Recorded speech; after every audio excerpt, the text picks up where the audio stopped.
All-Pro JAFFos, ball out Pro Bowl, Tony Romo, 40-yard dash, boy, don't be slow-mo. Get on the court, boy, I'm in go. Outside in the sun like Elliot Kobo. I'm running fast, LA de la Cruz. Turn on the JAFFos, get my news. 7FL doing good, how I knew. All-Pro JAFFos, the All-Pro, Jump Talk Sports, they speak facts. You talk smack, you get sacked. Come tune in, sit in chat. Sports you like, they speak all that.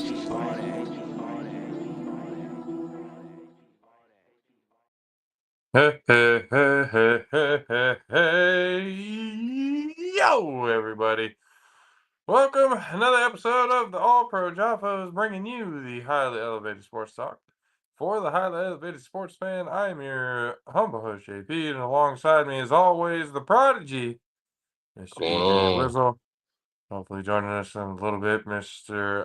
DJ Mad Sticks joining as well. Also joining the program in a little bit. You guys know him as by multiple names, but we all know him and love him as Dub Alvarez from the Mizzle and Dub Show. Maybe even Mizzle will get in a little bit, depending on if he's off from work or gets a break from work, whatever it is that he's going to do. But it's going to be a funny show today, and I say funny because a lot of funny shit has happened in the world of sports that we get to talk about. And first things first, I wanted to say this all in a quick thing. Skip Bayless, you're a dirty son of a bitch. Emmanuel Acho, you a simp, and you're making Longhorns look bad. Joy Taylor, you just set back female reporters another 100 years. Anybody else I'm missing from that? Oh, the I don't even remember who the fuck his name was. The whole producer of the whole goddamn show. I think it's Dixon is his last name. This whole thing. I don't even know how to, because again, it's all at this point just accusations, but it's a 42-page lawsuit, and it describes Skip Bayless trying to pay this young woman $1.5 million in order to sleep with him. Skip Bayless is ancient. I'm pretty sure he's married. So I don't know. There's a whole this. So when you saw this, one, did anything shock you? And two, were you surprised? Oh, Mad Sticks. There he is. What up? Skip, Joy, Acho, they all dirty. Hey, Nasty everybody, motherfuckers. everybody in trouble. They all gonna be with R. Kelly and P. Diddy and Freak offs are happening everywhere. yeah. This is crazy. But like, but EJ, I was just asking you, were you shocked at anything that happened, or was this a surprise to you when you saw any of this crazy shit? I mean, I'm gonna be honest with you. I didn't really, I mean, when it came out about Skip Bayless, I guess I was kind of shocked, really. Like, I didn't think he was like that for real, to be honest with you. Like when I seen that about, him doing all of that, and then I think the female thing I seen, I was like, oh wow. So I guess I could say I was kind of shocked about it. It was a total surprise to me. I was caught off guard. I was like, dang, Skip is getting caught up. That's crazy. Were you surprised about Why you Joy? wasn't surprised? About Skip? Look, let me tell you something about Skip Well, I Bayless. mean, I'm younger though, so it's like, and then when I never watched like Skip Bayless's show with Shannon Sharp, like I never watched it at all. I'm not gonna sit here and say, oh, Skip Bayless has always been a perverted type of dude, or this is like, look, I've heard what Stephen A has had to say about him. I've heard what all of his closest friends have had to say about him. And pretty much all of them have said the same thing. We don't know Skip to be like that. Now, when everybody says the same thing, especially coworkers, especially people who owe their jobs to that man, how many of them do you really think are going to speak out against Skip Bayless? Not a whole hell of a lot. But, again, this is all alleged. Skip Bayless he's always been a troll. He's always been somebody who pushes buttons in the sports media world. That's just all that's how he's made his millions of dollars. Making stupid predictions like Johnny Manziel was going to be bigger in the state of Ohio than LeBron James. Just asinine shit like that. So is this shocking? Is it shocking to me that he would pay somebody for sexual favors at his age? No. Especially somebody with the amount of money that he has, with the amount of power that he has and influence and pull. I don't doubt that he would pay for it. I was shocked at the 1.5 mil. That's what I was shocked at. I was like, 1.5 mil. Holy crap. And she still said no. So good on her, keeping the integrity and everything. So it's, and then the worst part about it is when she brings it up to Joy, and this is in the lawsuit. When she brings it up to Joy said, forget about it. She said that shit's gonna happen. You either do it or you don't. So and this is supposedly a woman who's been active in women empowerment and trying to do all of that kind of stuff, and then you go and tell a woman to basically keep her mouth shut about what's going on and now say something. That's pretty fucked. If you ask me, like this whole shit. Look, people are gonna do with their bodies what they're gonna do with their bodies. I don't give a fuck whether you're a man or woman or whatever. That I don't give a shit but to use it as an advance to advance to get to your way to the top, where other people who are much more like hardworking, deserve to be in positions like that, and all you had to do was, sleep with somebody. All you had to do was lay down when somebody else had to bust their ass. Like that to me doesn't seem, that's not right. That's not cool. And then especially telling somebody to just play along and forget about it when they feel uncomfortable about the situation. Like that's that type of shit. Why you know how people ask a lot of the time, oh, why do victims and stuff like that come out and so late? Because they have nobody to be able to sit there and tell them that they need to tell somebody, that they need to. Nobody's sitting. That's that type of shit. That's why that type of shit happens.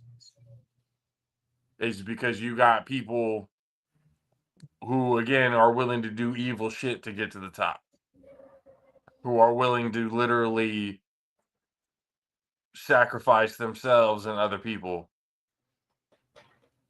in order to get somewhere.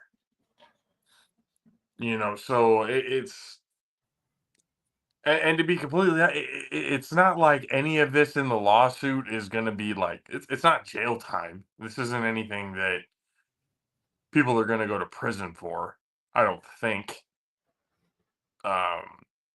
If anything, there's going to be some fines, there's going to be a fat settlement, and all of it's going to go away within a couple of months. Unless more names start to come out and more heinous shit started to come of it. Makes you wonder if the Rachel Nichols and LeBron, I mean, there's some shit coming out about LeBron James right now that's just, Wait, what's coming out about LeBron? I mean, he had a little bit more to do with these freak offs than he's putting on. Is it legit? This is all alleged. This is all alleged. But there is information coming out talking about how LeBron was not only involved with freak offs at Diddy parties, he was having his own type of freak offs in his own capacity No, in no, some he way, shape, or wasn't. form. No, he wasn't. This is all alleged. This is all. I'm just reporting what I'm reading. Savannah not like that, bruh. I don't doubt it. And it Savannah's not like actually that. made me it made me think, because I'm looking at it going, this is a man who's literally had a clean record his whole career. Family man, never cheated on his wife, been with his wife since he was in high school, all that, not a blemish.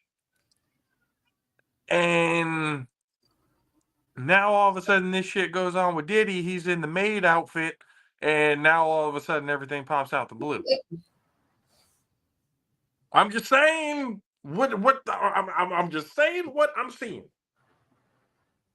So for LeBron, I mean, if and we've always said this on this show, if somebody's guilty,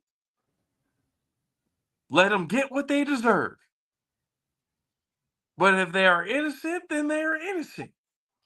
We're not going to sit here and we have been on that would make us hypocrites, because we have definitely been on this show talking to a whole hell of a lot of people who wholeheartedly believe in second, third chances, and we're going to sit here and pull that card? Like, nah. If they're guilty and it deserves a certain, like, depending on the crime, obviously, we've said that during this show. If they're guilty, let them get the boot. Don't care. But this whole case is just, some people are looking at it going, Joy has essentially been saying that she would do this on a lot of her platforms that she's been on. A lot of the things that she has said are starting to come back to light, because, once it hits the internet, it's on there forever. People are going to go revert back to everything. Everything that you say will come back, especially when bad shit is going on. Mad Six, was there anything about this lawsuit that shocked you? I really ain't got it. I mean, I heard about it, but I really didn't look into all that shit. I feel like now these lawsuits are just everyday news. So I'm like, it's just Pretty wild, right? Just, like I said, what's done in the light or was done in the dark eventually come to the light. So yeah, they're doing shit. The people will know. Yeah. So she was on there yesterday. Yep. No, I know she was on, and I'm sure. Again, I'm sure she doesn't really even give a shit. To be completely honest with you, I think if anybody cares more about anything coming out, it's Acho. But I don't know, man. Like it's one of those. It's one of those things, and it makes people kind of second guess wanting to get into that type of industry for those companies. Like, we always seem to see this type of shit happen, like the rise of certain companies, like they come from nothing, everything is cool, and then when they get too big, scandals start to happen because they start to push what they can get away with. When you start working with the amount of money in the B's category, You billions always of want to dollars test your luck. category, people start to test how untouchable they can actually be. And they do some foul shit. I don't know why it happens. I don't know why it happens. I don't know why that amount of money drives certain Trying to people. I'm have not too going to say much all fun. people. Well, I they mean, get bored. yeah. They ain't got shit else to do but to do You weird can't shit. have fun. You can't do, like, without getting to, like, heinous, like, and we're not even talking about self-destructive shit. You're ruining other people's lives for fun. because you think you can. Like that's to me where like how much money does it take to corrupt? So I know certain individuals, it doesn't take a whole hell of a lot of money to corrupt at all. You can give them $20 and they'll do whatever the fuck you want to. There's those type of people out there for sure. But it's like how this type of shit, it puts a bad light, on a lot of things, and it starts to really shine a light that the entertainment industry, really as a whole, music, movies, sports, news, the entertainment industry as a whole has a very dark fucking history. And it only has been getting worse the more crazy shit has been coming out. This is not like, this isn't on like Diddy level. Again, because this is just a lawsuit of, malpractice in the workplace. There's going to be there was a wrongful termination, so there's a lawsuit, going to be involved. That money's going to be, but people's dirty laundry is going to be aired out there. I don't know what they're going to do to Skip for soliciting, but they're probably not going to do anything to him. Skip just trying to get some Wu-Tang. Jesus Christ, Skip. If any of that shit is true, and it's not out of the ordinary. Again, this is also Fox Sports we're talking. This is Fox we're talking about here. Fox has a long history of malpractice in the workplace, sexual harassment, all that type of shit. That's happened at Fox all the fucking time. So the fact of where it was happening was not necessarily a surprise to me. It's just some of the names that were popping up were more, I was kind of disappointed rather than anything. But it's like the Joy Taylor thing, it's like a lot of women were pissed. Some women were like, hey, do what you got to do. And, if that means you got to sleep to the top, then you got to sleep to the top. Yeah, that's fine, whatever. But you have all these other women who were, doing it the right way and have been setting out to be those trailblazers, to do it the right way, to be a positive influence to the younger generation of girls and stuff like that were coming up and wanting to be in sports analysis and everything else, like in broadcasting. And then something like this happens with somebody who apparently was very well respected. We see why. But like that just sets back a whole nother dynamic of the industry. Because now, if nobody was taking women that seriously in the sports world before, they're definitely not going to now. Because, yeah, this is a Joy Taylor thing, but you know how this society works. It's going to be everybody now. Now it's going to be generalized to everybody. It's not a case-by-case basis. Now, if any female gets successful, oh, they were like Joy Taylor. Joy Taylor is going to be a reference now to people sleeping, getting to the top for women, whether it's true or not.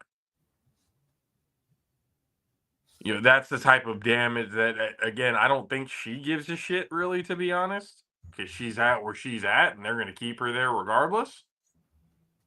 Maybe there will be something different. Maybe they'll, boot her to a different, a B team or whatever. I don't know what the fuck they're going to do, really, to be honest with you.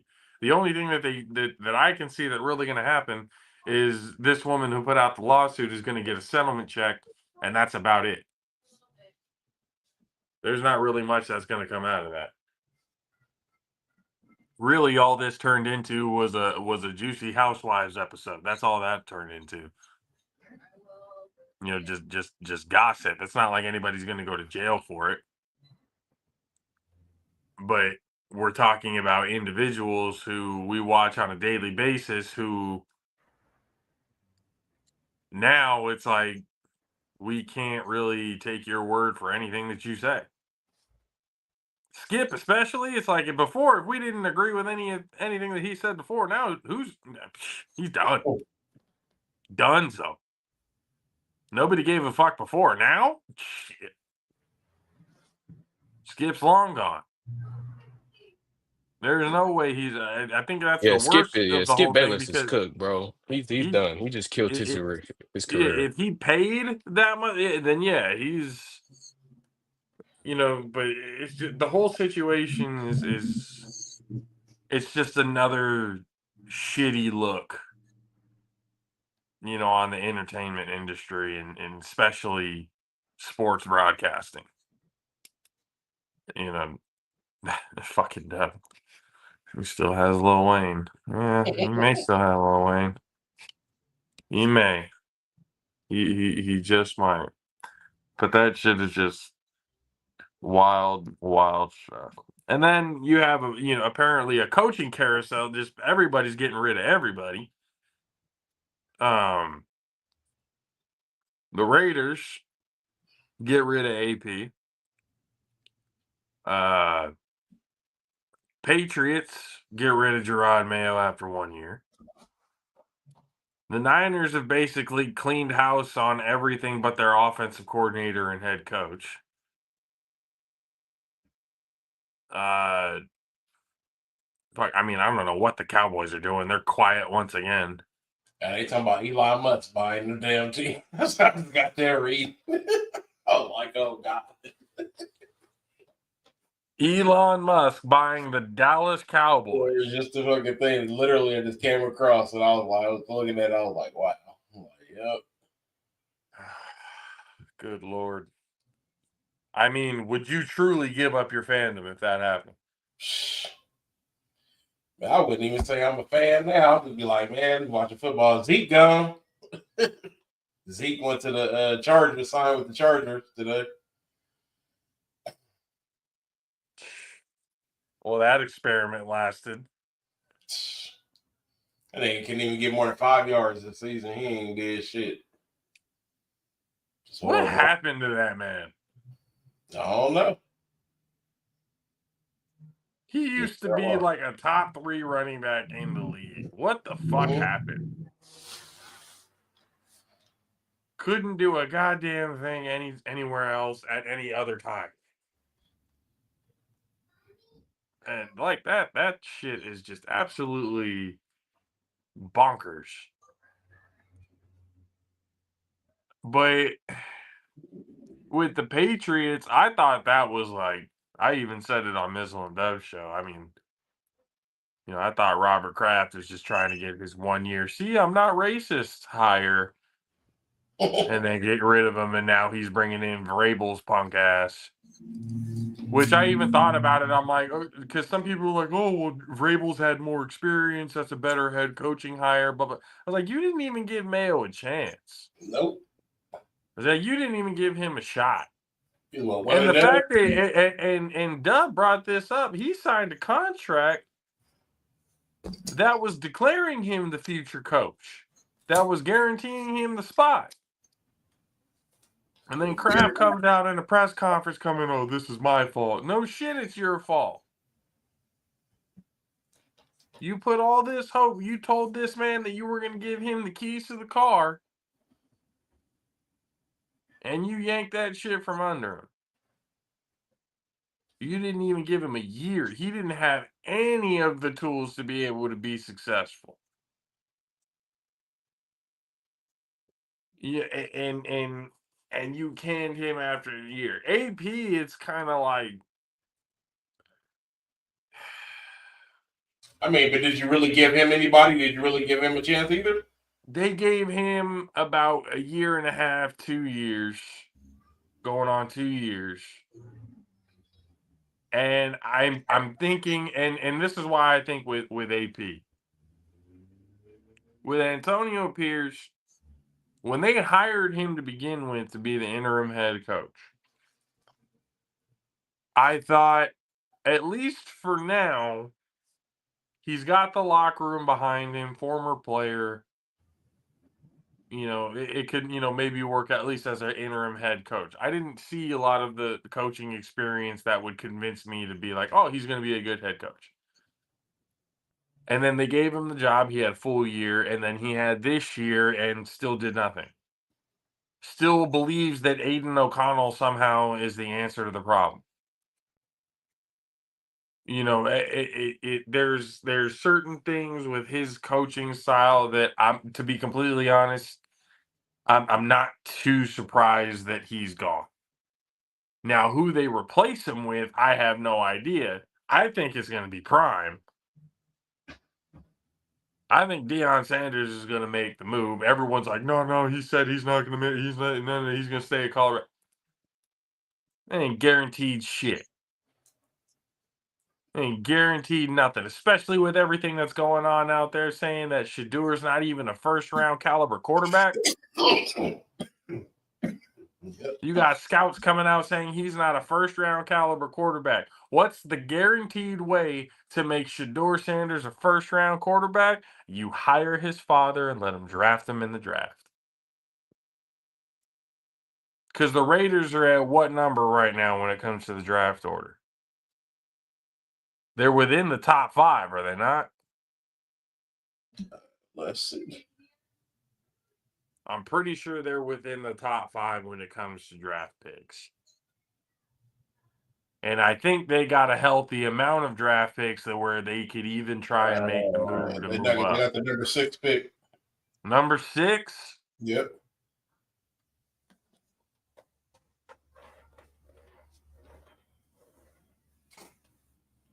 Y'all think Shador would fall to that? No, or you gonna get you like Hunter and then go get Shador because he's still gonna be there. But what if you need a quarterback, right? The quarterback is Shador Sanders the top quarterback in this class? I mean, if Deion take over, of course he's gonna draft his son. Well, and that's why I'm saying if we're Bro, gonna Cam say Ward is that the top quarterback, bro. Oh yeah, who? oh yeah, that's you, Cam Ward. I mean that's a whole. If Cam Ward is considered higher than Shador, and the thing about Shador is if scouts are saying that he's not a first round caliber quarterback, which I don't necessarily know if that's true. I don't necessarily trust a lot of scouts' words when it comes to shit because being a scout is really luck of the draw. With who it is that you get because people said that Patrick Mahomes was going to suck. Look what he did now. People have had opinions in scouting that, he's not going to be this, he's not going to be that. And they come out and prove them wrong. That shit happens all the time.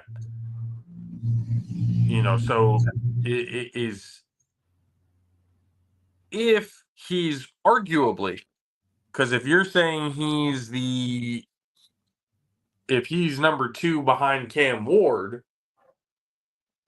then where is Cam Ward when we're talking about getting drafted? Will he be the first quarterback off the board? And if so, how early does that happen?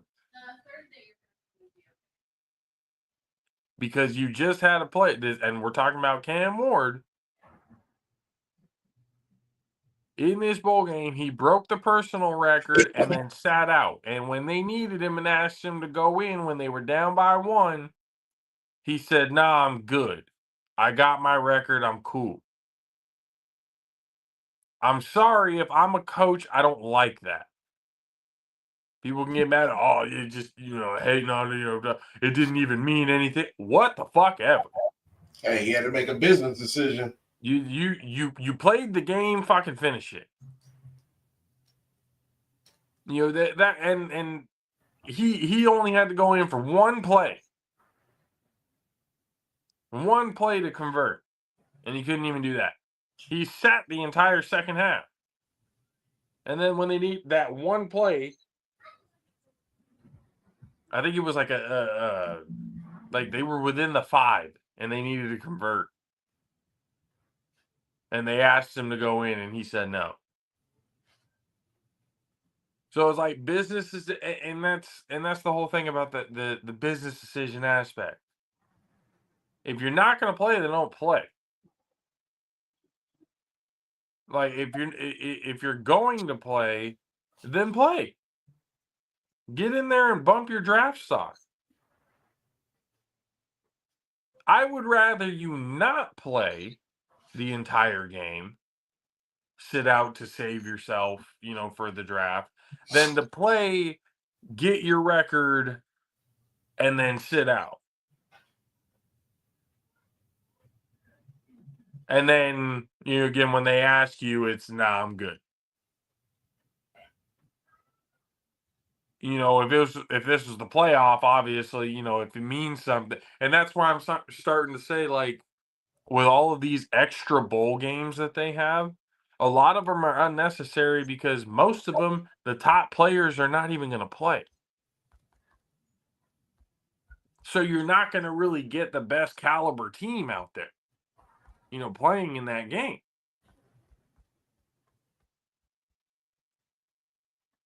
So it's like, I think you need to cut down on the amount of bowl games that there are first. But then when you look at it, Cam Ward, do I personally think he's a top 10 overall pick? I think so. I would say so. But I don't know. That one thing, it looks bad, but one mistake won't define what he's going to do with his career. I understand that. But I'm just saying, don't let it become a habit when things don't mean as much that you just completely fold and quit. Like that only goes so far, especially when you get to the next level. You're a fucking rookie. You need to carry your weight. You're not just going to come in here and act like you run the fucking place and you haven't proved anything yet.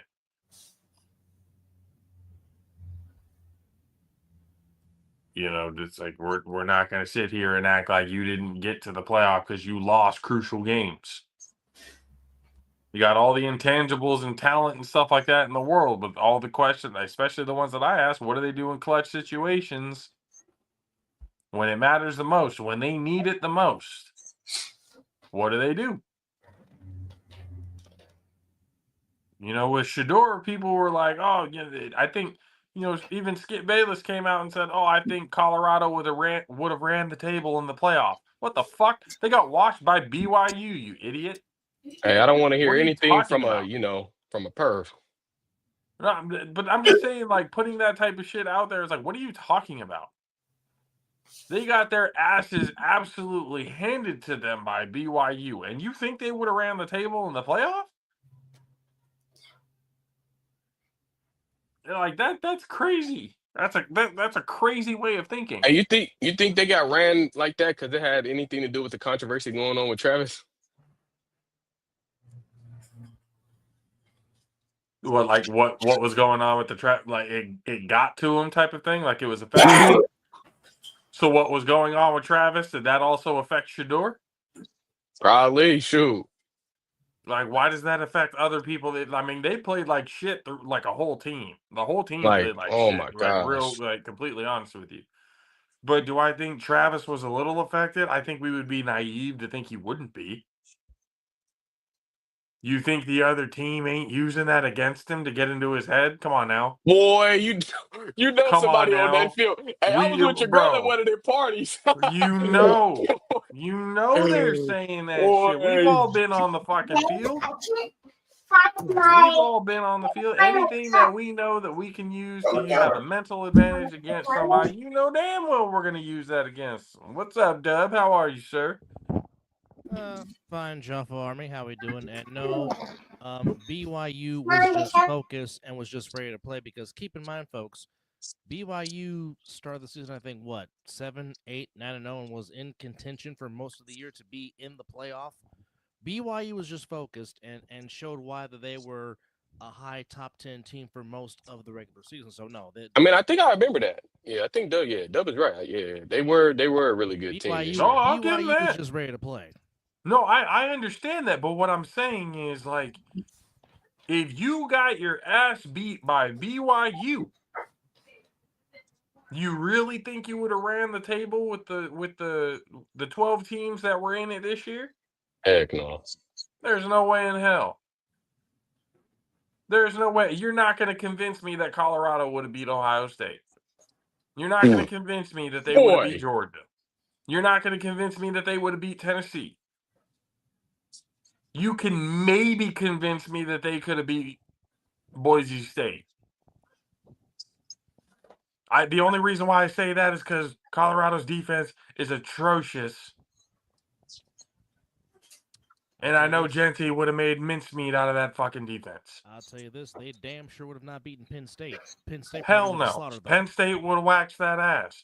Notre Dame would have waxed that ass. Texas, trust me, I know my team, but we would have fucking dog walked Colorado. Absolutely dog walk. There is nobody in the playoff that maybe SMU, but the way SMU had been playing all year, that doesn't even convince me that they would have beat SMU. SMU would have given them a problem. I think SMU playing in the cold bothered them against Penn State, but if it's in a warm weather if it's in a warm weather situation on a neutral site, SMU probably would give Colorado a game and possibly might beat them. And that's a conversation to be had. But like I said, like there's no way you can convince me that Colorado was better than any of the 12 teams that were in the playoff. But real quickly, just to backtrack, because you guys were kind of talking about the whole Antonio Pierce situation. But now here's the kicker, and this is where we will really truly see if Brady doesn't fall into the category that most other great Hall of Fame players fall into. Because as we know, most great Hall of Fame players do not make very good executives and or coaches. Bill Russell, great player, greatest winner of all time, was not a very good head coach. Same with Magic Johnson. Magic Johnson got the keys to run the Lakers front office, wasn't very good. Had a couple of hits on draft picks, most of it duds. John Elway got lucky with the one Super Bowl because he had Von Miller and Peyton had too many damn mixers and couldn't throw the ball. But John Elway whiffed every time he tried to draft a quarterback when he was running the show in Denver. This is the man who thought Paxton Lynch was going to be the answer. Exactly, and they traded up to get him. I mean, it's being, and of course, I don't have to say we all know how, of course, Michael Jordan the GOAT, but as an owner, he sucked. Certainly when you have a whole lot of yes men in your front office. I mean, when you draft Michael Kidd Gilchrist and then you draft Kwame Brown and this, then third, I mean, this is what happens. There's a reason why most of your best coaches are never heard of players. This is why most of your good managers in baseball were catchers for most of their careers. Or they were utility guys, or they were, backups. I mean, John Lynch, Hall of Fame player, has had some very good draft picks and not so very good ones since he's been the GM in Santa Clara. So we will see. Because I know everybody calls Brady their GOAT. He's the greatest winner when it comes to professional football. However, it's one thing to be a great player, but it's one thing to try to be a scout or try to scout a player or try to Evaluating talent. evaluate. It's a whole different ball game. Because I mean, But here's the thing though, Dub. When it comes to scouting, is it really that much different?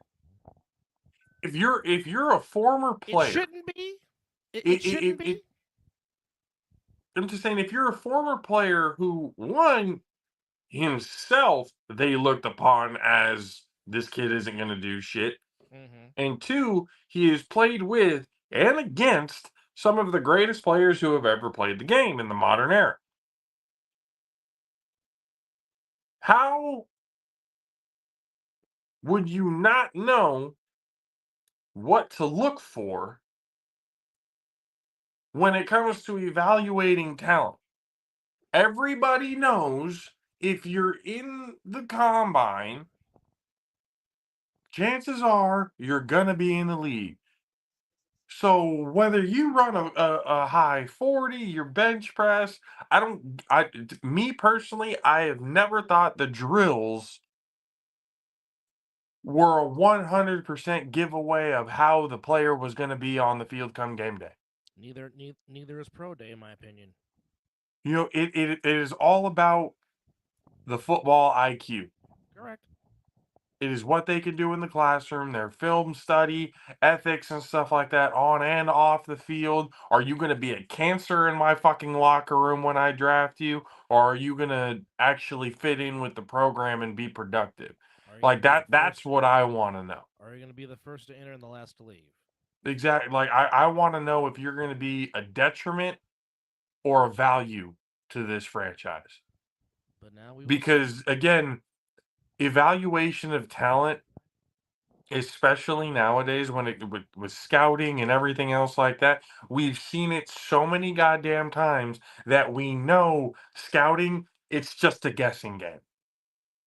It's a guessing game. All of it is a guessing game. You never, ever, ever know who is going to actually be worth a shit or be a bust. But the common denominator to all of the ones that were worth the shit was they had a drive and they had a high IQ when it came to the game.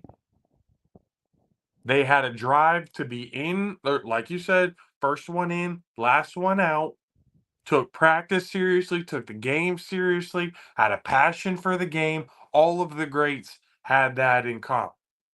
All the flash in the pans are the ones that went otherwise. It was all about me ego. Oh, I'm too good. Like I don't need to get any better. I'm good. And then they fucking fall off.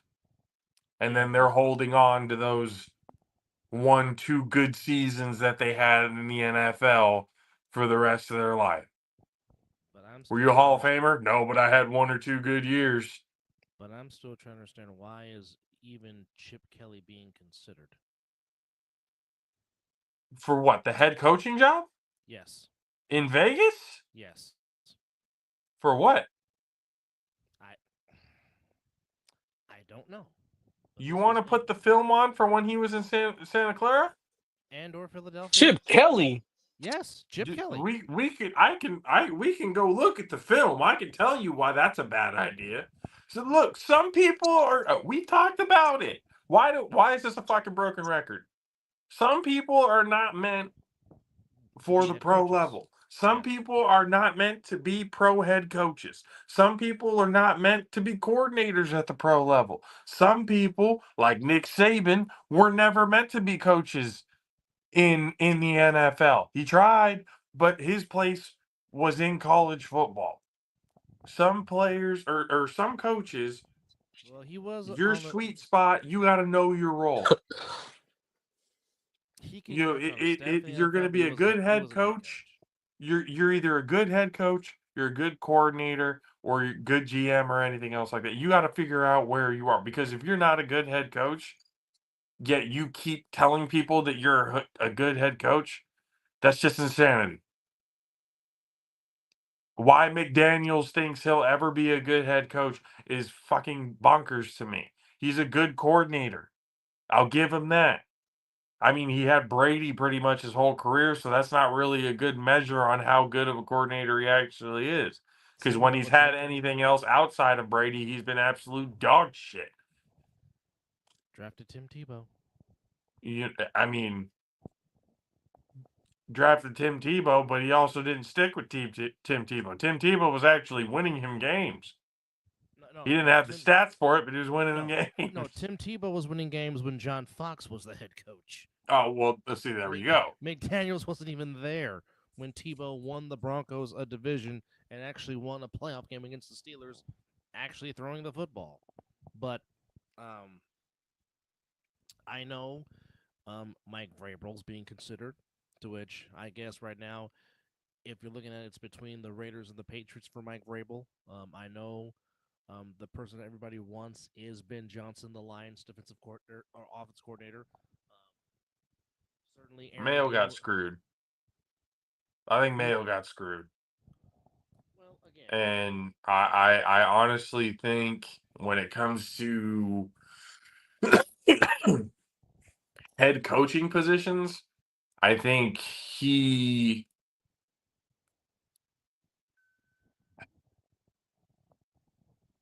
where could he go? Where could he can go to New York.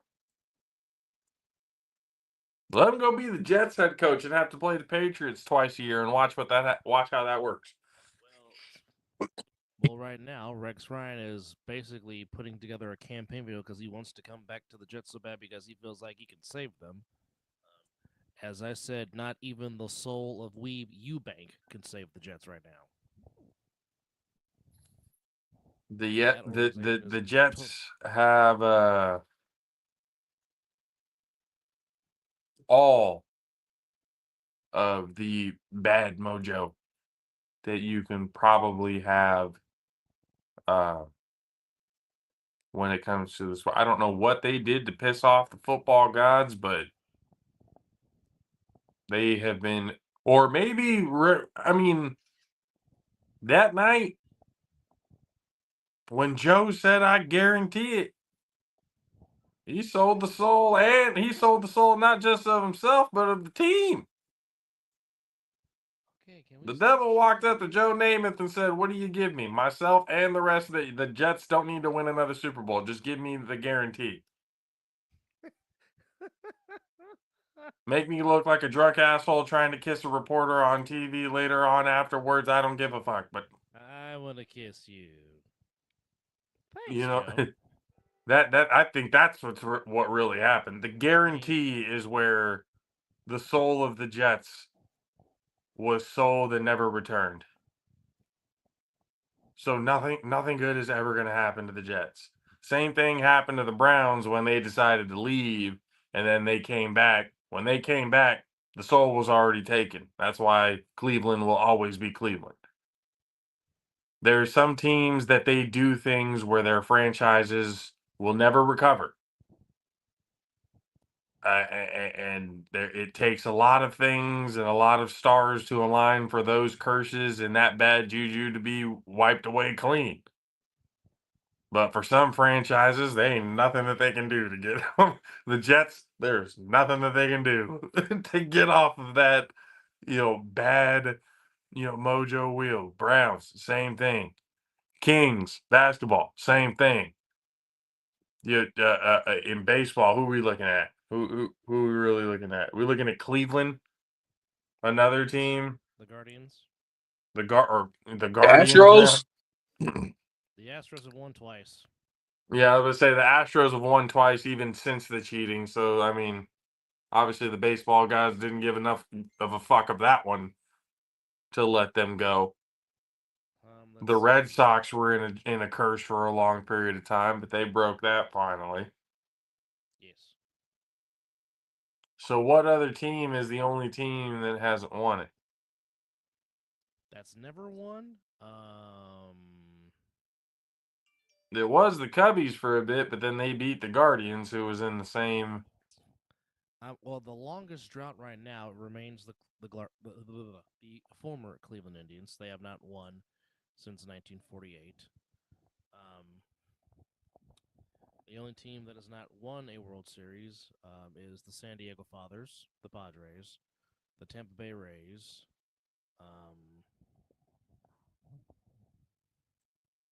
So wait, San Diego. When did San Diego become a team? Because I'm wondering, like, they became a team in their first season was 1969. so they're still fairly new compared to a lot of other teams. Yes, but yeah, the longest drought currently is the Cleveland Guardians. The Guardians. I think the second longest is the A's. They haven't won since '89. But in baseball, Then after that, any of like the former teams like the not the expansion teams like or the modern era like from late 60s and on. I'm talking about everything before that. Every team from that era has at least one World Series. Am I correct? correct. Yes, Okay. Pirates, Phillies, Athletics, Cubs, White Sox, Yankees, Giants, Dodgers, Red Sox, Braves have all won a World Series. Okay. So that's impressive all in itself. I'm not going to lie to you. And That's the actually pretty impressive because there's not a lot of other sports that can actually claim that. I think for the NFL, well, the NFL might be able to claim that as well. The only team that's like one of the original teams that doesn't have a Super Bowl is Detroit. and the Browns. Yeah, but we don't count the Browns because. Well, but when the Ravens, when the original Browns, But no. But the Browns is. the original Browns, the Ravens, when they moved to Baltimore, they did not take the Browns records with them. So all the No, Browns, they did not. They became their own entity and everything else like that. But when they came back to being the Cleveland Browns, it was never the same. But they Sure. were at least, playoffs, Super Bowl contention. Before the Super Bowl era, the Browns were fucking unstoppable. Oh yeah, Otto the Graham, Otto Graham led Jim Browns and Brown, Paul Brown as the head coach. Yes, absolutely. they were the 12 NFL championships. That's fucking nuts. That is insane. So to have and most of them in a row. There weren't a whole hell of a lot of gaps between those championships. So that's what I'm saying. Like that team is kind of like I don't necessarily know if we're talking Super Bowl era, sure, but they've been in contention for most of it. But like I said, when they did everybody in Cleveland dirty, When they were good back in the mid to late '80s with Marty Schottenheimer, only reason why they were denied was by a guy that wore number 7 in Denver named John Elway, with the drive and the fumble.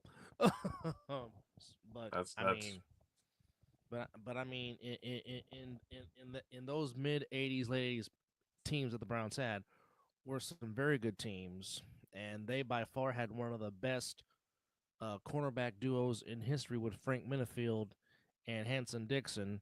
And if you don't know what I'm talking about, go to YouTube and you'll get your history lesson on why that was a very good duo at quarterback, which is why you didn't throw on the Browns a lot because those two were the epitome of shutdown, not throwing to each other's side. Um, but with that said, I mean, it'll just be interesting to see where. I mean, how is it that once again a coach gets fired, but yet and still Trent Baalke still gets to keep his doggone job?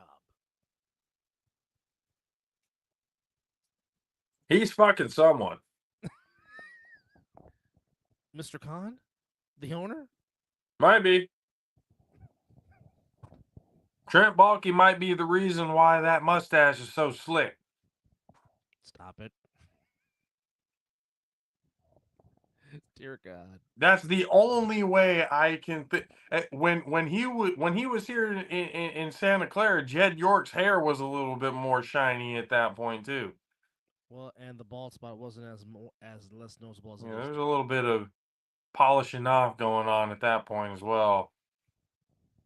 That because again, there's no logical reason why Trent Baalke should have a GM job right now. There's no reason why Mike McCarthy should have a job with the Cowboys right now. Well, Like Mad Six, I know is like he's like we need to get rid of everybody. Well, his contract is about to expire. And then they denied him. They denied the Bears to interview him. The Bears want to interview him, and Cowboys. Why the fuck would the Bears want to interview him? Doesn't matter. But Do they want to stay trash? The fact that the Cowboys denied that tells me that Jerry Jones is going to resign him and bring him back. Mm-hmm. He has an affinity with losers that I just don't understand. Shout out to Cat Williams. Or was it an allegiance to losers that just ain't like you? Or he's just still mad that The Jimmy Cowboys Johnson... are on the Jimmy Johnson curse right now. Oh yes, the Jimmy Johnson. That's curse. what they're on. Yeah, it's the Jimmy Johnson curse is real, just like the curse of Eddie DeBartolo Jr. is real. Yep. Every team that's been doing shit right now when they used to be good did something to fuck it all up. And that when Jerry Jones decided it was money and entertainment over championships, that's when it was all over for Dallas. Or he got in his feelings because he wasn't given the credit that Jimmy Johnson was. How, as an owner, are you going to take the credit of the head coach? Jerry Jones doesn't. You're goddamn right. No, he does not. What's up, Zelly? How are you, sir? Welcome to the show. No, he does not. No, he doesn't give a shit about winning. He says he gives a shit about winning, but he doesn't. We all know he doesn't, and I'm all for it. I'm all okay with it. I laugh at all the goddamn time. You know that is absolutely fine with me. Like Matt Stick said, we're all on the fucking couch this year. We're all on the couch. We're all on the goddamn couch, and none of our teams made it. So, we did finish with a better record though. So yeah, that's and hey, did you beat us? Nope, it don't even matter. All right, then I don't give a fuck. It doesn't matter. I know the circumstances on why the records are where they were.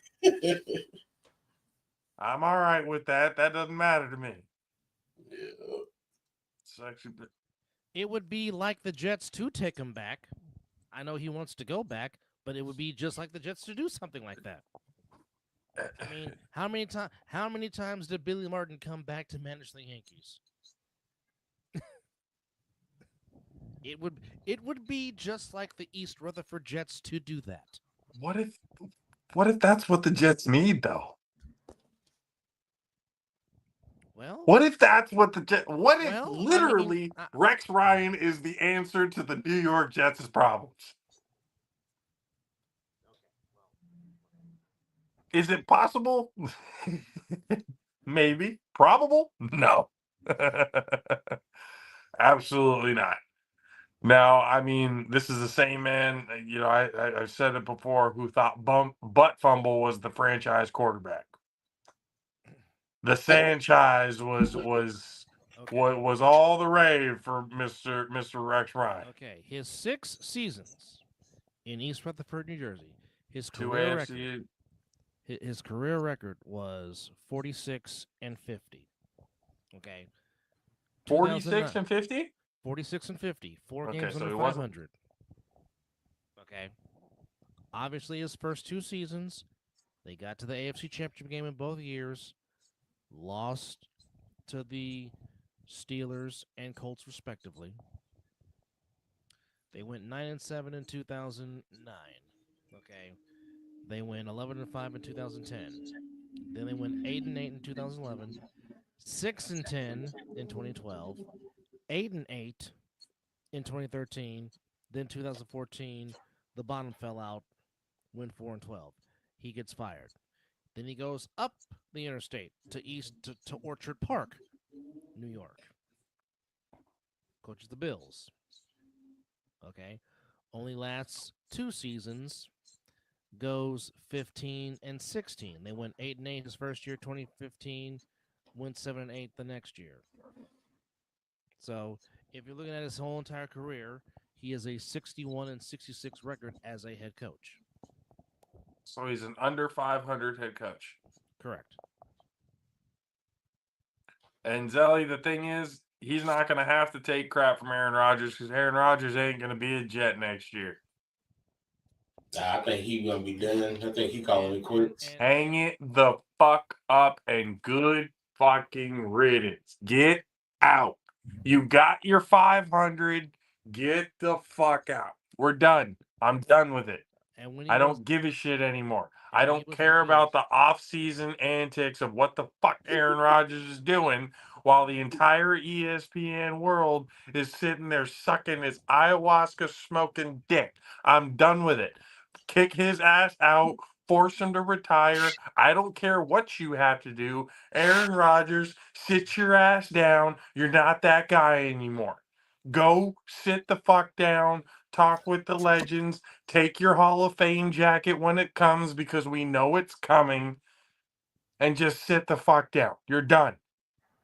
You are absolutely done. You are a cancer to every team and every person, apparently, that you are around.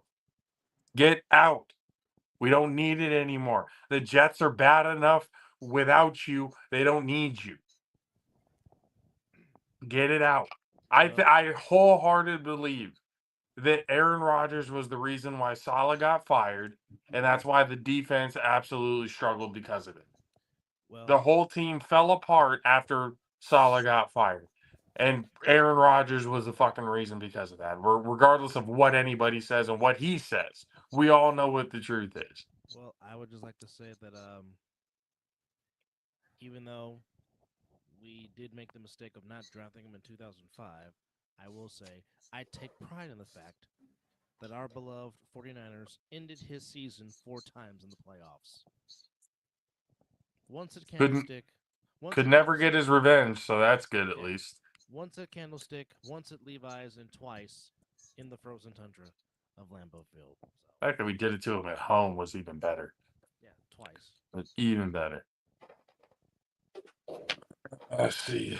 Would you say that Aaron Rodgers is a great quarterback or was a great quarterback? No, he was a great quarterback. Is he a great quarterback? No, absolutely not. Or He's now, absolutely not. He's a former 4-time MVP. You just don't get luck winning 4 MVPs. No. For a long time, he was the standard, but the problem was he never showed up in January. Okay, And he could never lead a locker room. He was never a good leader. That too. You know, ask all of his teammates, ask everybody that he's been around who's actually been around Aaron Rodgers. After he got that first Super Bowl, he was unfucking bearable. He was never a good leader. He basically became a worse version of Brett Favre, if you can actually be a worse person. Oh, it's possible. I still like that cartoon where, you know, they're basically they looked at Brett Favre, said all of the stuff they did with Mississippi. He said, "That's why you got Parkinson's.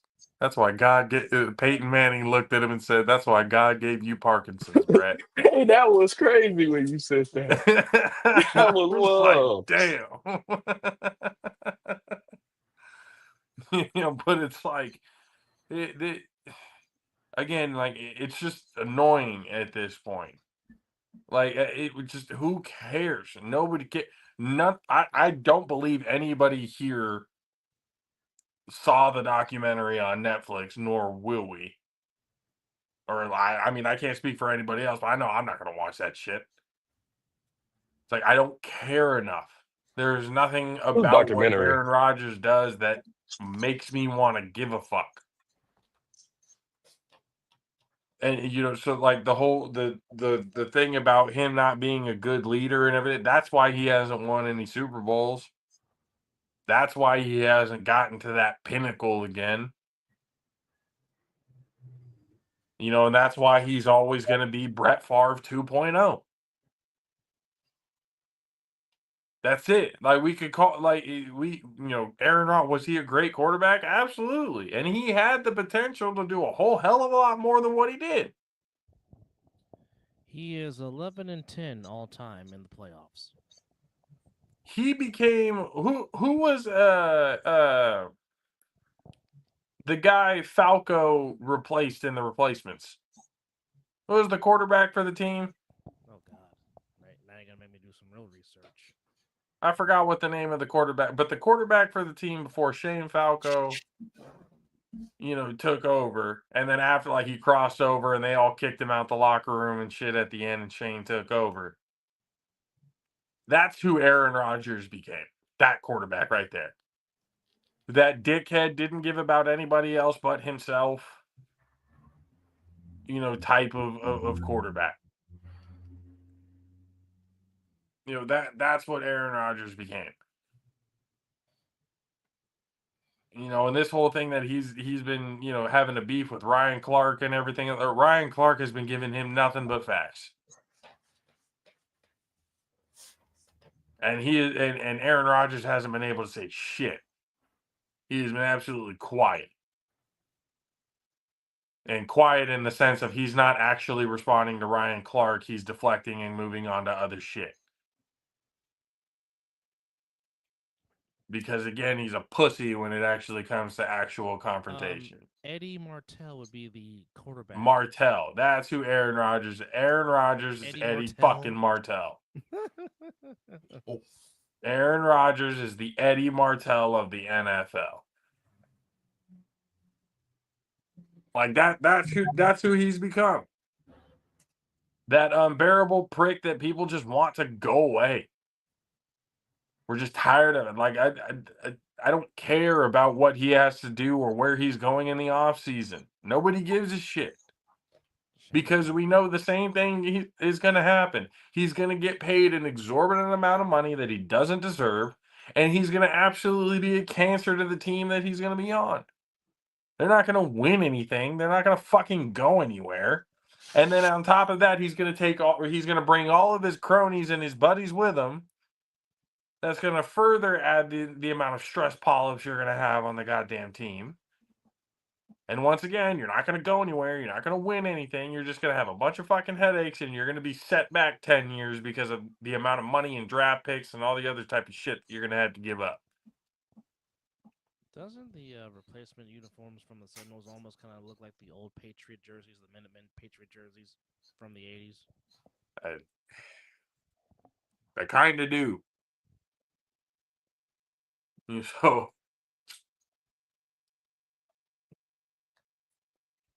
But it's I get sick of certain players, like the way they go about, I don't know, call it like an old school way of thinking or whatever. But the loudmouths have never been favorites of mine. Did the Raiders do the right thing? I don't know. That depends on who they hire. Well, I'm pretty sure Brady stepped in to tell Mark Davis to let him go. Because I don't know if you can downgrade from AP, but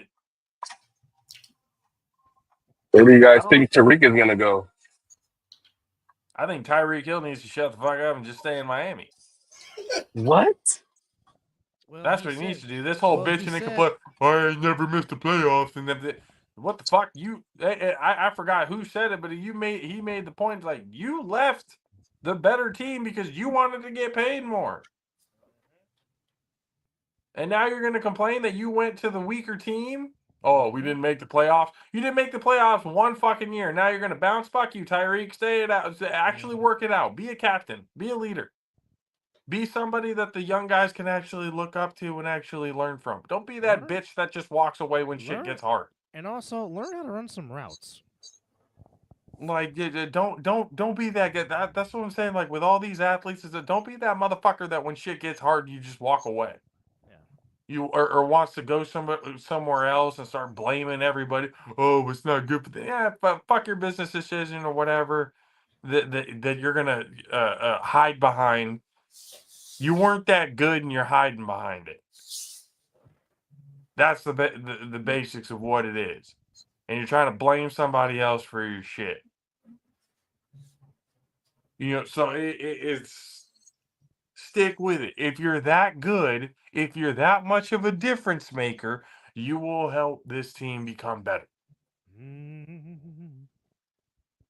But if all you're going to do is bitch and then move on, hey, maybe the Chiefs were right.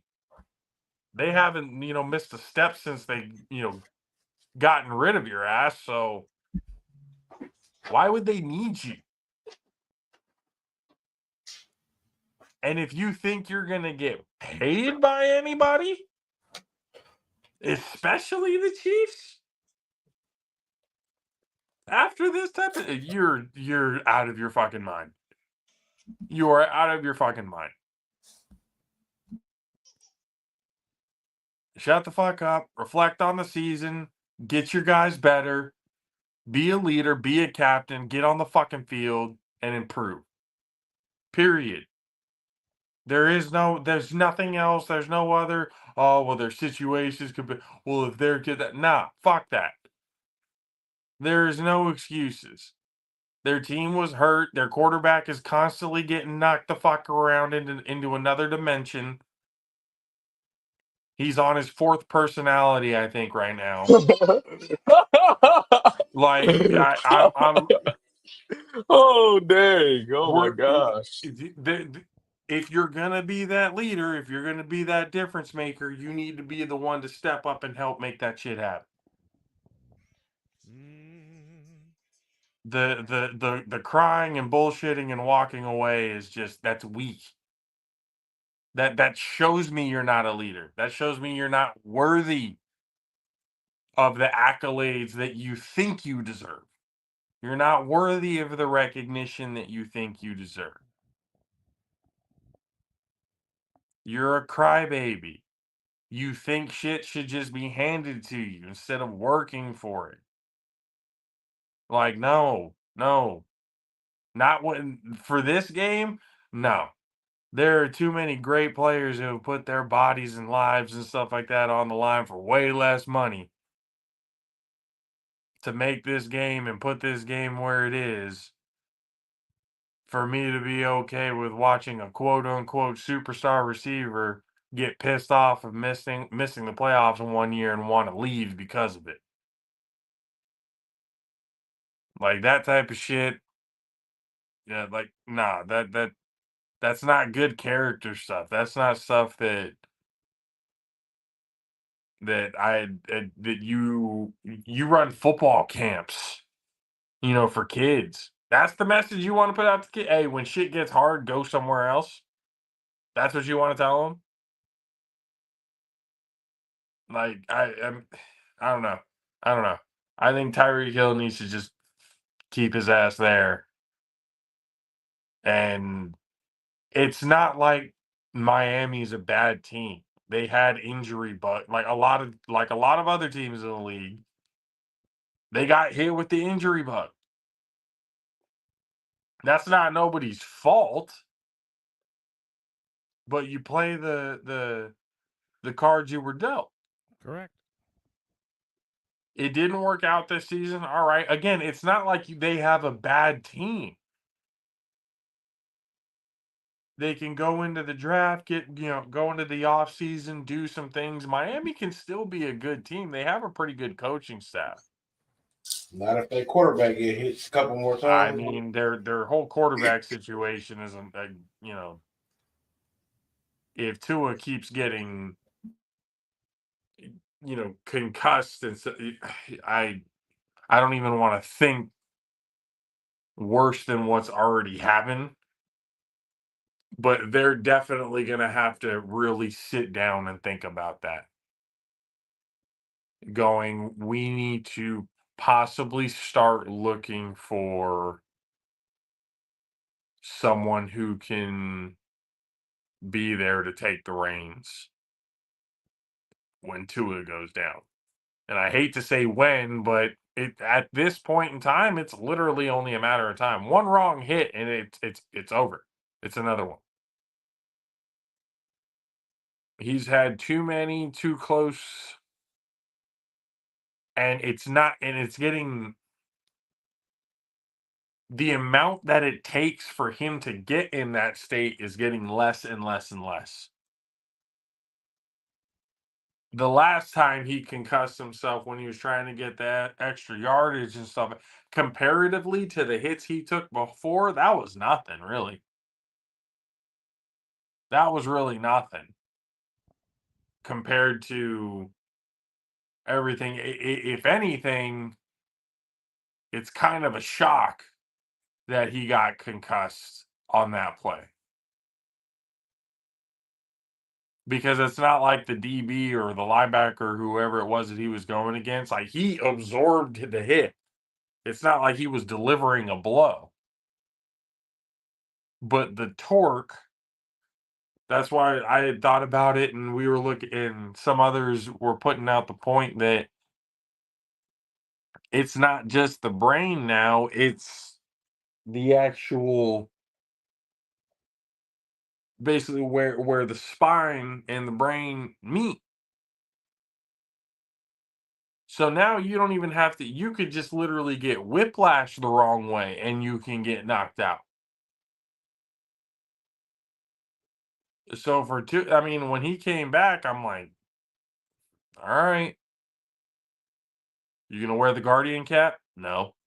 Why not? Personal reasons. Okay.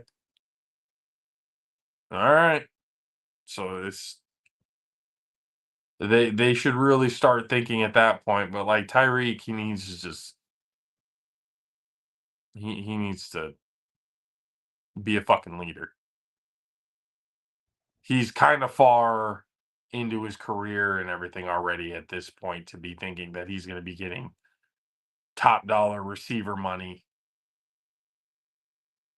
What he would be getting, right, what he should be getting as a receiver is what the equivalent of the WWE would be given a Legends contract. Decent amount of money to make the appearances, be on a team, fill in a roster spot, but you're basically there to be able to help our young guys get better.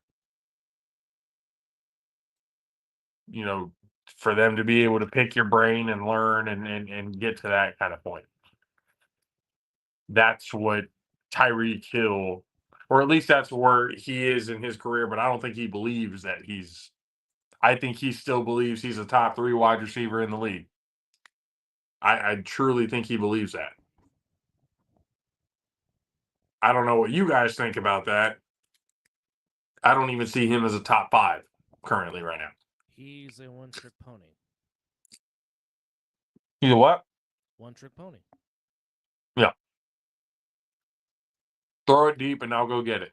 Yeah. That's why I said run some routes. Learn how to run some routes. I mean, old-ass Keenan Allen, who's never been the fastest, can still run better routes than you. Huh. And I think Keenan Allen had better numbers than Tyreek Hill this year.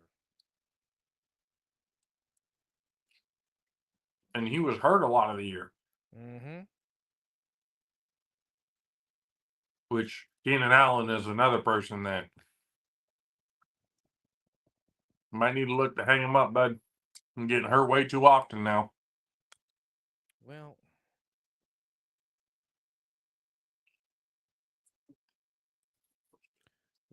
You talking about Aaron Rodgers?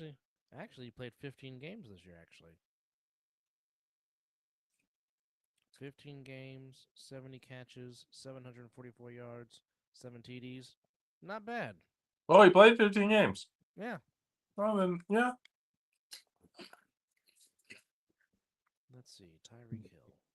I mean, I guess your longevity does get better when your quarterback is constantly overthrowing and underthrowing you.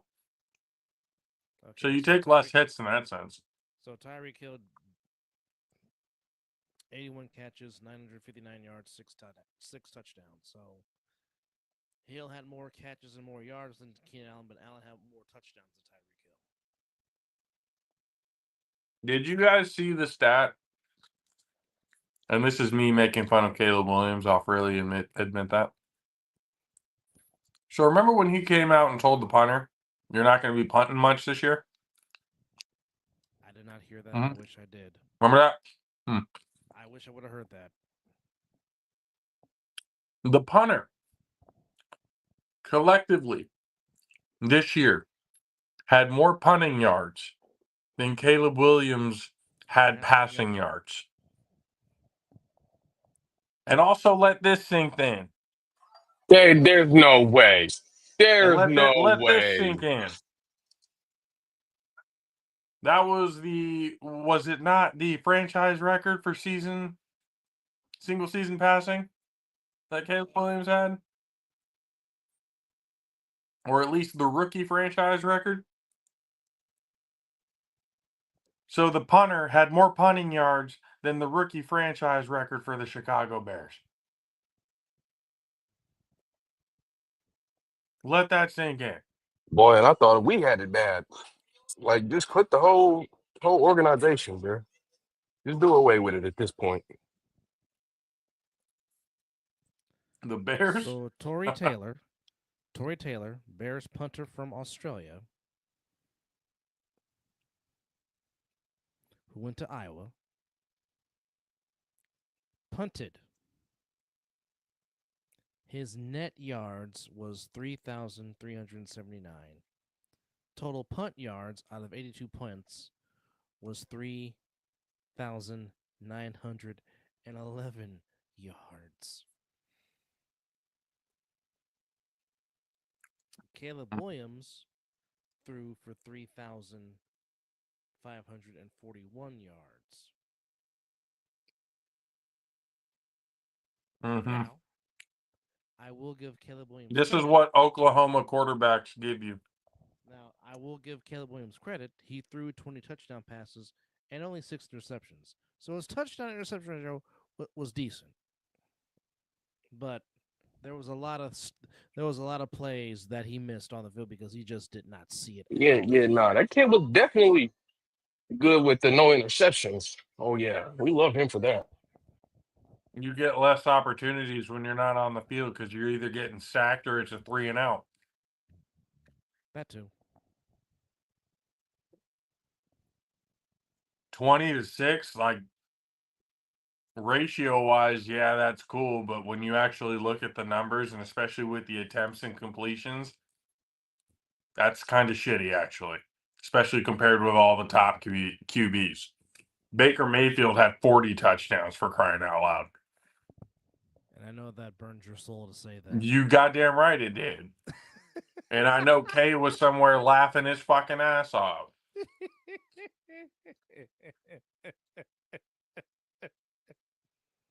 41 touchdowns to be exact.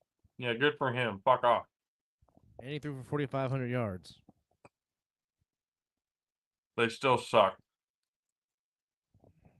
They suck, but they're in the playoffs. Yeah, the NFC South is shit. So anybody who's got a pulse can actually make it. I'm not disagreeing with that. The division they play in is not very good. I agree with that. But the man completed 71% of his passes. But this will make you smile. He did lead the league in interceptions thrown. All right, now give me a little spurt. I'll take it where I can get it.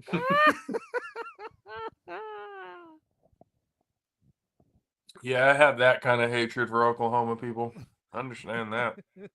I have that type of hatred. I'm literally willing to nitpick that one stat and say he fucking sucks because of it. Oh, baby. Yeah, damn. There might be a whole lot of quarterback rearrangements. Too. Dak might not be a Cowboy next year. Good. Some are saying Brock is probably going to get 58. Well, I know one projection that I saw, he was projected to get a 5-year, $290 million deal, and $180 million of that guaranteed. That's one projection that I did see.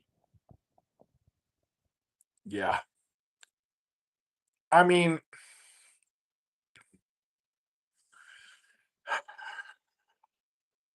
I'm kind of torn on it. Like, a part of me is kind of like, that's a lot. But then again, a part of me is kind of like, considering where the cap space is going to be in the next few years, within the next 2 or 3 years, yeah, Brock Purdy may be the second highest paid quarterback in the NFL, but 2 years from now, he's not even going to be in the top 5 when it comes to payday, because the scale for the quarterback pay is just going to go higher and higher. Well, the one You know, thing, so I'm not necessarily, and I actually truly believe that at some point they may actually implement the franchise tag.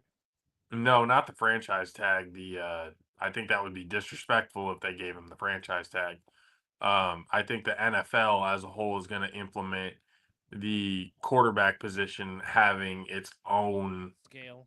cap number Oh, interesting. separate from because I think the NFL at this point in time is trying to actively get rid of the stigma that when you break the bank for your quarterback, your team suffers because you can't pay for anybody else. They are actively trying to get rid of that stigma, and I think by making the separate cap space for the quarterbacks allows them to be able to do that. So they can be able to break the bank for their quarterback, but then at the same time be able to put the weapons and pieces and everything around them for the team to be successful. And I actually think that'll make the game a little bit better, to be honest with you. A little bit more competitive. You know, the numbers are going to go up. That's for sure, I think. When it comes to stats. So we'll see how that plays out. Um and the only reason, and people are gonna be like, well, what is separating the cap gonna do for the stats? Well, when you put the right pieces around the most important position on the team, you win games. When you have the money to be able to put down for an offensive line, you know, to be able to protect that quarterback, you're going to win games. If you can have one or two good receivers, a halfway decent tight end, but a solid offensive line, you're going to win 10 plus games every year. Guaranteed. Solid offensive line, two decent wide receiver, a good wide receiver one, a good support two, halfway decent tight end, solid offensive line. You're going to need a good running back too, but I mean, that's another. You know, I think running backs should start getting their due diligence. And I think with the quarterback cap getting moved over and them being on their own, running backs will start getting the pay that they may be due. Because I saw that stat, like all the numbers where when the teams had a top running back, their record when they had him compared to their record when they left, that had Saquon, that had Derrick Henry. I think that had, you know, a few other running backs and stuff on there, but mainly Derrick Henry and Saquon as the main examples. When they left their teams, those teams suffered without them. You know, so the running back position is starting to become a lot more prominent now, which is well deserved because it is a very important position, you know, in the game of football. You know, it's arguably your second best athlete on the team because running backs nowadays have to be able to do both run and catch. They say your best athlete is your DB, That's what they say. but you know, if we're gonna put like what would your second best athlete be, I think it would have to be your running back. Quarterbacks is like that's a whole separate. I'm not including the quarterbacks in this because you can have a great athlete play quarterback, but that doesn't necessarily mean you're gonna win games. You know, again, it's all about the mentals and the IQ when it comes to everything. When they can recognize defenses, then yeah, great athleticism is gonna be a bonus. Um, but outside of that, like you need the study, you need the IQ. You need to be able to know what you're seeing. Uh, but then I had also seen so North Dakota State Does it again. won their 14th FCS national championship, or their 10th national championship in the last 14 years.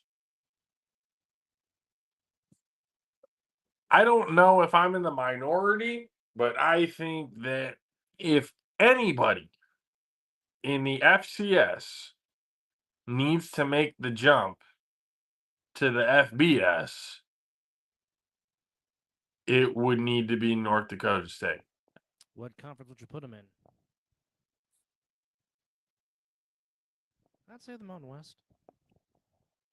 Well, you can maybe put them.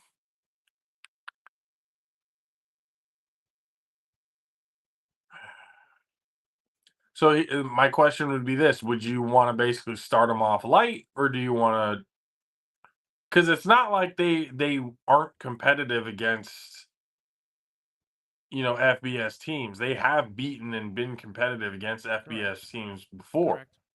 Correct. So I think some people would be like, "Oh, throw them in the Mountain West." Like, no, I think they're better than that. I think if they went to the Mountain West, they might run the Mountain West. They possibly could.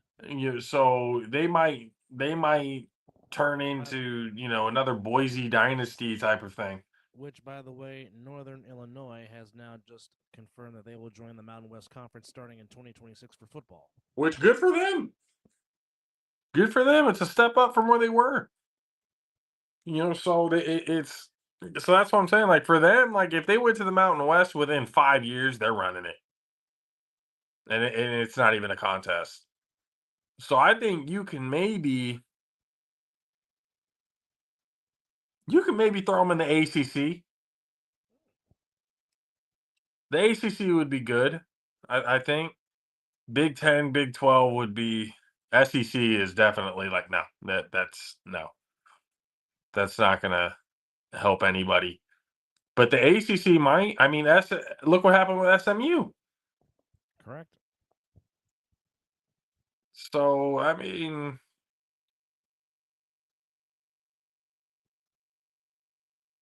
I don't want to say Conference USA because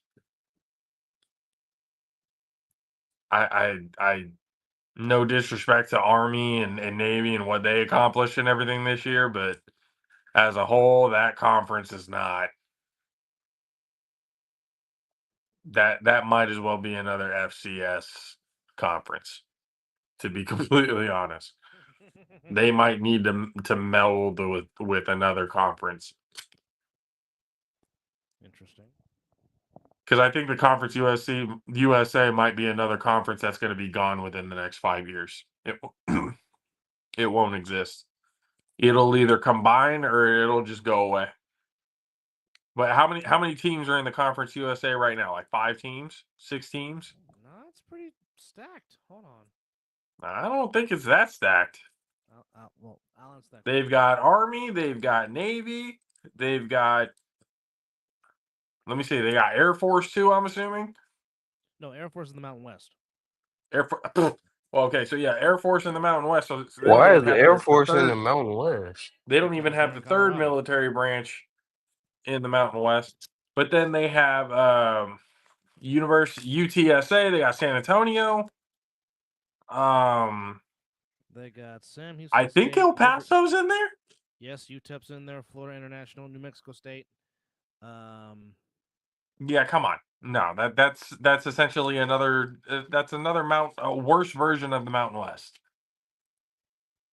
Looks like Middle Tennessee State, if I'm not mistaken. Middle Tennessee. Okay, you can stop, Dub. You don't need to. 5 years, 10 years. That conference will be combined or disbanded. And Jack State was your conference champion. Unless Notre Dame decides that's the conference that they're going to join if they finally decide to join a conference. Well, I mean, they're in the ACC and everything else, Notre Dame speaking. They're still technically independent, but yes, they do play against ACT. No. Their football is independent. But what I'm saying is, okay, for example, like in college basketball, Notre Dame's in the ACC. Oh, okay. Oh, well, so then, yeah, if we're just strictly talking football, then yes, Yeah. independent. And I still that's part of their whole tradition shit, right? Or at least what they're trying to say, that the reason why they're not joining a conference yet. I don't know, but I mean, what I'm saying is every other sport that has Notre Dame, they are in the ACC conference. So then why not have their football program do the same thing? Why not join the ACC? Why stay independent? That's the thing I don't understand. Or at least why only in football stay independent? Probably because of the contract that they have with NBC, because they are still the only team that their home games are aired exclusively on one network. Because if they join the ACC, that means they have to share rights with ESPN and ABC, and they probably don't want to do that. Considering very fair. Considering that Notre Dame has been, considering that, okay, for example, and we talked about this the last time I was on with you guys, that this was the first Notre Dame home game that was not broadcasted on NBC since 1990. And that's 35 years ago. For the last 34 years, every home game that has aired on television has aired on the networks of NBC at Notre Dame Stadium in South Bend, Indiana. So if they were to join a conference for football, that means they probably would have to breach their contract with NBC, which I'm sure they renegotiated. And let's hold on. Let's see how long this contract is with NBC. We'll So I can see. give you an We'll actual see answer. what happens. But I mean, I just know in North Dakota State, I think that that's a program that may need to start So, looking into moving up. not only does Notre Dame receive $17 million from the ACC because all their other sports are in their conference, Notre Dame right now, with the deal that they have with Comcast and NBC Universal, their current TV deal runs through 2029. Notre Dame gets $50 million per year from NBC to exclusively air their home games on the national broadcasting company.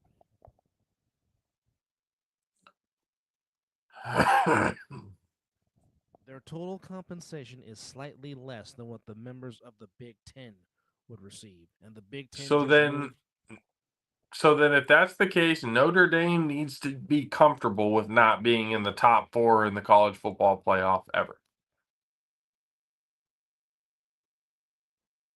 If they're willing to keep the TV deal and everything to stay independent rather than join a conference, then they need to be comfortable, regardless of what their record is, to be outside of the top 4. Because the top 4 are restricted for the SEC champion, the Big 12 champion, the Big 10 champion, and then the better record of the Mountain West or the ACC. It's a conference champion that deserves a top 4. If you didn't win a fucking conference, sorry. You can compete from 5 to 12. Join a conference, or maybe you can work something out with the ACC. Be like, once after, when 2029 hits, maybe you could start making a deal with the ACC with NBC. I don't know. Work something out. I don't fucking care. But you need to be comfortable with 5 to 12. You're not going to be 1 to 4. Because, while everybody else is busting their ass for a conference championship, while you're sitting at home just to wait and see who you're going to play, no. Nope. Nope, nope, nope. That's not going to happen. But, ladies and gentlemen, appreciate you guys hanging out with us on this Tuesday night. It's playoff time in the NFL this weekend. Saturday, wild card weekend starts. A whole different ball game when it comes to the NFL, people. So be on the look for that. It's going to be exciting. We're going to be excited to call it. A7FL is happening soon, so we're going to be excited to get in with that. And we've got a whole lot of other projects. 2-day teaser tournament before the big season starts on March the 16th. Sure, and then obviously big things happening for the channel. The beginning of the prologue of the Sable Knights of Botched Initiative here on Jaffos TV, beginning tomorrow at 7 p.m. Pacific, 10 p.m. Eastern Standard Time, and that'll be every single Wednesday. So the first prologue will be tomorrow, and then the next prologue will be next Wednesday, and then every Wednesday after that, session 1, and everything else that goes from there. So be able to check that out here on Jaffos TV. Dub, appreciate it. Everybody go to Mizzle and Dub show on their YouTube channel. Be able to get their subscriber number up as well. Have been a part of the Jaffo army and family for a long period of time, and love the partnership that we've had with these guys. So help them out and help get their numbers up. Other side of the ball, talking ish with Mizzle, Dub, and Chris. A7FL Nevada. You guys ever know everything that we talk about here on the All-Pro JAFFOs. Go check it out. Follow it, subscribe, be a friend, tell a friend. Once again, here Jaffos TV on Twitch as well and on Facebook. And then go to the All-Pro JAFFOs on all social media platforms. You know DJ Mad 6, the greatest on the entire planet. Also, you know where to find him on Mad 6 Entertainment. Get your bookings now, people. Get your bookings now. Yep. Never, ever, ever. Tell the DJ. Don't do it. Never. Trust me, Don't he do knows it. what he's doing. EJ Wizzle, the Prodigy, CUSN Network, everything that he's got going on there. So check that out. So everybody be able to get some love. We want to get the artists of the week and everything going again. So there's still more plans here for the 2025 season of the All-Pro JAFFOs, we'll call it. Our 5th year is coming up in February, so that's going to be fun. And then later on in the year, we got Mad 6 50th. Oh man, the golden we might birthday.